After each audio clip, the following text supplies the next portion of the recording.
ஒரு வக்கீல் கும்பகோணத்தில் உயர் ஜாதி வக்கீல், ரொம்ப ஆளுமை நிறைந்த செல்வாக்கு மிகுந்த வக்கீல். அவர் நீதிமன்றத்துக்கு நுழைஞ்சாருன்னா ஜட்ஜே அவரை பார்த்து விஷ் பண்ணுவார். அந்த அளவுக்கு ஒரு பவர்ஃபுல் பர்சன். அப்படியான ஒரு ஆளு. அவர் வீட்டில் ஒரு கல்யாணம், அந்த கால குடும்பம், இந்த மாதிரி பெரிய ஹால்லாம் இல்லாதது, பந்தல் போட்டு வீட்டில் கல்யாணம், எக்கச்சக்கமான பேர் விருந்துக்கு உட்கார்ந்துருக்காங்க. இந்த அட்வொகேட் என்ன பண்றாரு, விருந்துக்கு வந்திருக்க ஆளுகளை எல்லாம் பார்க்கணும்ல, விருந்து விசாரிக்கணும்ல, அதுக்கு அப்படி கையை பின்னாடி கட்டிக்கிட்டு இப்படி பந்திய நோட்டம் விடுறாரு. எஸ்பி வந்துட்டாரு, கலெக்டர் வந்துட்டாரு, தாசில்தார் வந்துட்டாரு, டிஆர் வந்துட்டாரு, எல்லாரும் உட்கார்ந்தாச்சு. இப்போ சரி, கரெக்ட், நம்ம செல்வாக்கு அளக்குறாரு அவரு.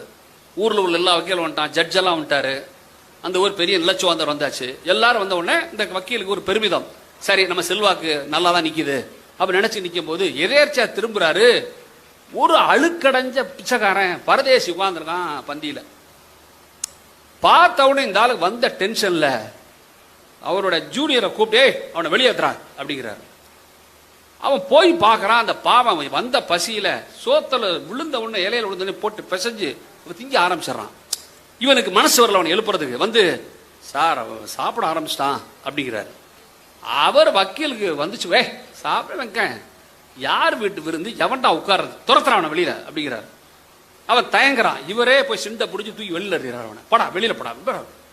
அவன் கெஞ்சுறான், யோ பசி கொடுமையாக்கிய, 3 நாள் சாப்பிடலையா, சோத்தை பிசைஞ்சிட்டையா, வாயில வச்சுட்டேன் விரட்டி விடுறியா என்று கதறான் அந்த பிச்சைக்காரன். இவருக்கு அந்த தன்னுடைய கித்தாப்பு போகாம அடிச்சு விரட்டுறாரு வெளியில. அவன் வந்த எரிச்சல்ல நின்று, ஏய் இன்னைக்கு சொல்றேன் எழுதி வச்சுக்க, இன்னும் ஒரே மாசம் வீட்டு வாசல்ல நிப்பேன், என்னை கூப்பிட்டு சோறு போடுவேன், முடிஞ்சதை பாரியா அப்படின்னு போறான். இவர் பெரிய முனிவர், இவர் சாபம் விடுறாரு, போடா பரதேசி போடா அப்படிங்கிறாரு. எல்லாம் முடிஞ்சிருதுங்க. இந்த பையன் இருக்கான மாப்பிள்ளை பையன், அவங்க வீட்டில் ஒரு சங்கீத கச்சேரி நடந்துகிட்டு இருக்கு, கேட்டுக்கிட்டு இருக்கான். ஏஞ்சி கொல்லைக்கு போறான். இப்ப மாதிரி அட்டாச்சட் பாத் இல்லாத காலம் தானே, கொல்லைக்கு போறான். போயிட்டு வரும்போது ஏதோ ஒரு கடிச்சிருது, கடிச்சா மயக்கம் போட்டு வீட்டில் விழுந்துடுறான்.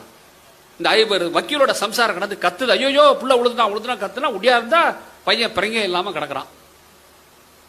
ஒரு மூச்சு பேச்சு இல்ல, கிடக்குறான் கீழே. அவருக்குள்ள செல்வாக்குள்ளவர் இல்லையா, கும்பகோணம் டாக்டர் ஆரம்பிச்சு Thanjavur doctor, Trichy doctor, Madras doctor, Coimbatore doctor, எல்லாரும் பாக்குறாங்க. ஒன்னும் தேர முடியல. கரெக்டா ஒரு 10-15 நாள் கழிச்சு பையன் செத்து போயிடுறான். இப்ப காரியம் பண்ணணுமா, காரியம் பண்ண அதே மாதிரி பந்தல் போட்டு எல்லாரும் ஊருக்கே சொல்லி எல்லாரும் சாப்பாடு போடுறாரு. கரெக்டா இந்த பிச்சைக்காரன் நிக்கிறான். இந்த அட்வொகேட் உசுரே போச்சு, அட பாவி வந்துட்டானடா, டே எங்கடா வந்த அப்படிங்கிறாரு. அவன் அப்படியே அவனுக்கு ஒண்ணுமே புரியல, அவனுக்கு பேசாம நிக்கிறான். இவர் அட்வொகேட் அழுகுறாரு, கால பைரவமா நிக்கிறடா பாவி, கால ஐயோ நிக்கிறியாடா, வாடா உட்கார்றா அப்படிங்கிறார். சாமி என்னங்க நடந்துச்சுங்கிறான், என் பையன் போயிட்டான்டா, அன்னைக்கு சொன்னியாடா ஒரு வார்த்தை, ஒரு மாசம் நிப்பேன்னு, நடந்துருச்சாடாங்கிற. அவன் அப்படியே கொலை நடிங்கப்பா, ஐயா சத்தியமா எனக்கு அந்த சக்தியெல்லாம் கிடையாதுயா, என்னமோ பசி கொடுமையில சொன்னேன் நடந்து போச்சு, ஏன் நான் மனசார அப்படி சொல்லலையா, ஐயோ கடவுளே அப்படிங்கிறான். நீ வாடா உட்கார்றாங்கிறாரு. உட்கார்ந்து சாப்பிட்றா அப்படிங்கிறாரு. இந்த கதையோட கிளைமேக்ஸை கவனிங்க. அவன் சோற பேஞ்சுக்கிட்டே சொல்றான், யோ அட்வொகேட்டு ஒன்னு சொல்றேன் தப்பா எடுத்துக்காத அப்படிங்கிறான். என்ன அப்படிங்கிறான், யோ நீ பெரிய அறிவாளியா, உன் செல்வாக்க என்னால் அளவிடவே முடியாது, அவ்வளவு பெரிய செல்வாக்க இருக்கு, யாரை கேட்டாலும் உன்னை சொல்றாங்கய்யா.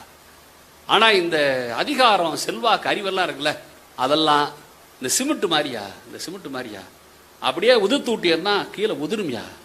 ஆனா அதுல கொஞ்சோண்டு அன்பு பரிவுங்கிற தண்ணியை மட்டும் ஊத்தியா, அது உடையாத காங்கிரீட்டா மாறினுங்கிறத நீ ஒரு நாள் புரிஞ்சுக்கோயா என்று கதையை முடிக்கும்.